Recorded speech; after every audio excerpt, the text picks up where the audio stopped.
The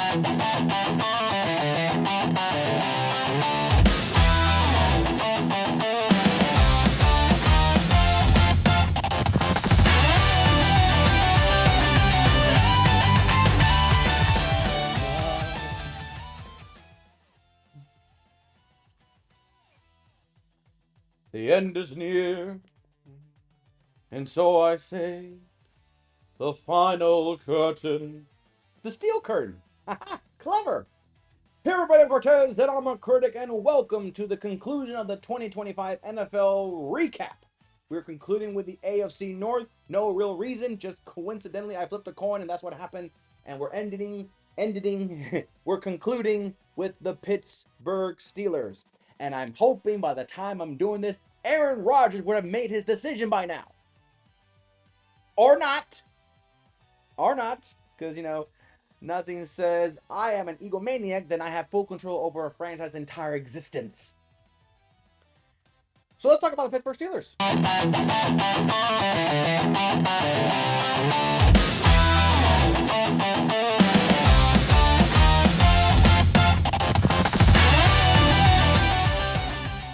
Still no word on Aaron Rodgers, so I guess we'll continue the video. So Pittsburgh, you won the division. Congratulations. No, I'm not applauding. No. You won the division in spite yourself. Despite yourself. Not because of you. You didn't do it. Not you. You're not that guy. You weren't that guy. This entire franchise was predicated on identity and just get it done. And sometimes getting it done was literally get it done. But not the cool way. Kind of like, let's get it done because I had to go home. I had you at 9-8. Worst case, 9-8. But holy bejesus, rusty nails. You went 10-7. A double-digit win season. Holy cow, Toledo. You did it. You win 10 games. You got smoked by the Texans, even though you did do a lot trying to keep that game close. And even I was thinking, could they somehow find a way? Nope. They found the exit, but then when they found a way. What a disappointment. And very much like Harbaugh, Tomlin, another long-standing coach, says goodbye. But he did not get another job because he took a time off and maybe he'll not coach again. I don't know. His legacy is cemented very well.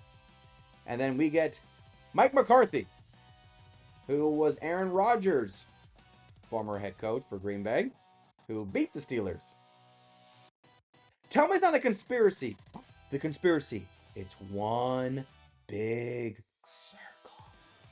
Aaron Rodgers will team up with Mike McCarthy and he'll go to Pittsburgh and they'll be teammates. It's one big conspiracy circle. Or just the funniest game of Mad Lib you have ever played.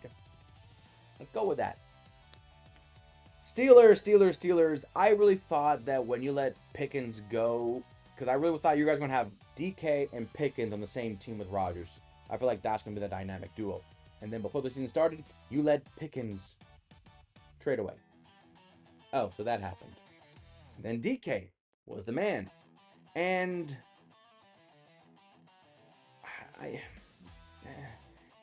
DK was okay.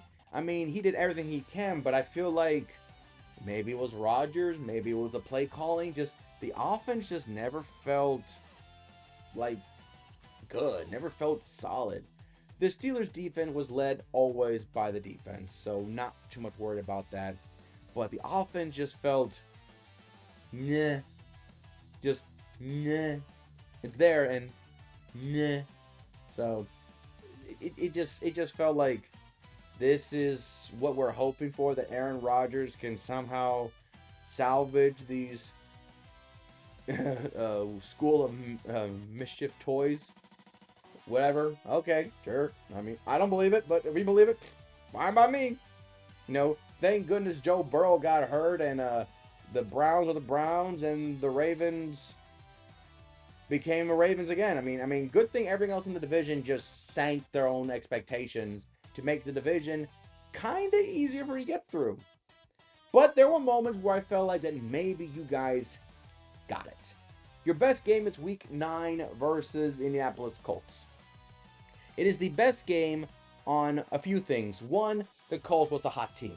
The Colts was the hot team, and everyone was feeling like, after you guys had like major back-to-back losses, that there's no way you guys can beat the Colts. The Colts have had an answer for everybody all the time. And you were like, no. And the cool thing about it is that even though the Colts did make the game close, Pittsburgh had control of this game the entire way. There was never a doubt. I think the biggest concern was, please do not stress us out. Let's just win this game comfortably. I mean, yeah, 20-27 sounds not so comfortably, but I'm telling you, it was like 27-10 with like 4 minutes left in the game. Okay, so this game was clearly in the hand for it. And the biggest thing I will say is 6 turnovers by that Steeler defense and containing Jonathan Taylor to 55 yards rushing. That was another big factor in that. You stop both those two guys, those two big factors led it. Yes, Daniel Jones did have 313 yards passing, but remember, the entire team had 6 turnovers, and Jones had 3 picks. So, good job for you guys to make the team good. And because if you look at the Steelers, statistically, they only had 30 yards rushing themselves and not even 190 yards passing overall. So, wasn't really that great, but this is why the Steelers will carry the team forward. Forcing 6 turnovers will help any team succeed, and the Pittsburgh has been their identity for years. Years. Your worst game, though, made us all realize, oh yeah, you guys are not good. You guys are not good. Your worst game took place Week 13 versus Buffalo. That game felt like Buffalo was playing with its food. At halftime, it was 7-3. It felt very much like Buffalo was playing with their food. And honestly, you can even say there's a very strong symbolism to how the Steelers played the Texans. The Texans were clearly a much superior team, but for whatever reason, they were playing down to their opponent. That's usually Pittsburgh's MO. And for a change for Steelers to potentially keep their playoff hopes solidified and not keep going win-loss, back and forth at 500, you kind of want to prove to yourself that you can beat a caliber team. And Buffalo was that caliber team, and you guys were at home. But, I mean, just looking at the stat line here, you had 166 yard total offense to Buffalo's 372. Big point. You guys had 58 yards rushing to Buffalo's 249. Turnovers were even. And also, thanks to that lot of rushing yards, Buffalo had 41, basically 42 minutes, 41:59 to be exact, to Pittsburgh's 18. Sometimes you just read the stats. It will tell you so much about the game without actually having to watch all the highlights. Even though I did watch the highlights, and it really felt that the Steelers were playing with their food. Even though, yes, there was a defensive touchdown that helped them, that helped the Bills, but still, it was just Buffalo should be better and should not do what they should not have done what they've done with Hawkeye. Don't give them hope. Don't give the Steelers hope they can somehow pull the upset. Just stick the knife in and twist it and then put us to sleep quickly. As much as this game felt like hope, it was just, do we want to go to the playoffs? Because it feels like this is what's waiting for us when we make it to the playoffs. A much superior opponent, even though we're maybe the division winners, they might just come in there and embarrass us on home turf. Is it really worth it? Some will say, we won the division, shut up. And quite frankly, that's been my mantra when the Bucks win the division with losing records. I'm like, we won the division, shut up. But we're gonna lose. Doesn't matter. We won the division, shut up. MVP. The fans. Pittsburgh deserve fan awards longer than they know. Ever since Roethlisberger finally called it a career, the Steelers have been playing Band-Aid quarterback. Justin Fields, Russell Wilson, Aaron Rodgers, Mason Rudolph. Just been playing repair, place, hope. Repair, place, hope. And now we're back here again. We're waiting on hope and prayer.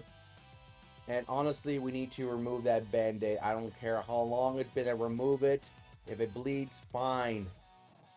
But Pittsburgh, when you guys took the chance on Ben Roethlisberger from Miami of Ohio and he became a Hall of Fame franchise figure for decades, or over a decade. Not saying you gotta make that risk, but I'm thinking you guys had balls to make that acquisition. And I feel like you might need to do it again. Grade for the Steelers. It's C. You weren't 100% bad. You weren't 100% good. You were mid. Honestly, if there was a minus, to be a C minus. You're not a D level team. No, you're not that bad. But you are C minus level. So you're like a 71 level kind of C. It's still a C, but it's a C minus. And I want you guys to emphasize that minus. Your draft. You pick at 21. Quite frankly, I think you probably would have preferred to pick up higher. What do you guys need? I'm going to say line. I'm going to say offensive line. To protect, to open gaps, you name it, protection. So, Vega Ione, the offensive guard from Penn State, get him at 21. I doubt he'll be there because I keep seeing people like the Bucks probably taking him up. So, but if he's there, take him. Proctor, Caden Proctor from Alabama. He's an athletic tackle on the outside. Get him to protect your future quarterback. That's not Aaron Rodgers. Or, if you want to go completely ballsy, with the 21st overall pick in the 2026 NFL Draft, the Pittsburgh should select Ty Simpson, quarterback, Alabama. Now you're probably thinking, no, we got Will Howard. I'm like, I know. But nothing screams competition than two young quarterbacks finding who themselves are. Plus, if Will Howard was so good, he probably should have gotten more opportunities. So, but believe it or not, as much as I want to see the Ty Simpson thing, I don't think they're going to do it. But still, if it does happen, I want to be able to say, I was one of the people that said it could happen. That was me. It was me. So, that is the Steelers. That is the end of this journey. The next time you will see me, I'll be doing every team's draft class. All 32 teams, all 256 players. I will do them all. That sounded very dirty, but be professional. And I might put a funny video in between to show my reaction on the day of the first round. I like to play a little game with myself. It's kind of fun. And maybe you guys can play that game in the future drafts, because quite frankly, it's fun. It's fun for me. But until then, once again, I'm Cortez, and I'm a critic. Thank you, seriously, for watching, supporting, liking, subscribing, commenting. Honestly, this is fun for me, and as long as it's fun for me to do, I will keep doing it. And I thank you guys for at least just watching and enjoying it. And hopefully I give you more credit to your franchise that the major studios do not. Because at the end of the day, that was the point of this whole process, is to give every team their 15-20 minutes of the spotlight. Because that's what I feel like what they should be viewed more, not just locally and not just major networks. So thanks again. Good night.